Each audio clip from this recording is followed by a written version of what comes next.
Industrialist and businessman welfare foundation IBWF এর রাজপাড়া থানা শাখার নতুন কমিটি গঠন করা হয়েছে।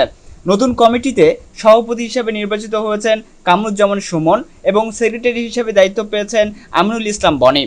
বৃহস্পতিবার সন্ধ্যা 7:30টায় রাজশাহী নগরীর লক্ষ্মীপুর এলাকায় একটি রেস্তোরাঁয় 31 সদস্য বিশিষ্ট এই কমিটি আনুষ্ঠানিকভাবে ঘোষণা করা হয়।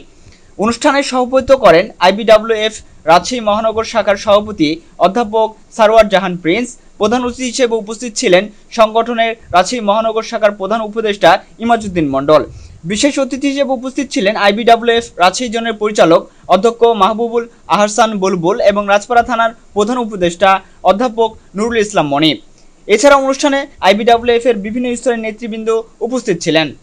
এ সময় প্রধান অতিথি ইমাজউদ্দিন মণ্ডল তার বক্তব্যে বলেন,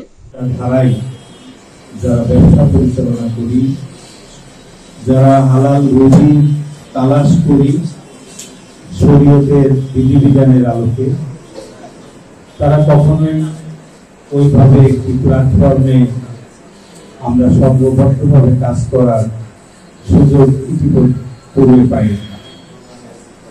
IBWF আমাদেরকে সেই সুযোগ সৃষ্টি করে দিয়েছে। আমরা একটি ভালো নীতি নৈতিকতা সম্পন্ন এবং হালাল রুজি তালাশের ক্ষেত্রে খুবই সক্রিয় সহযোগী প্রতিষ্ঠান।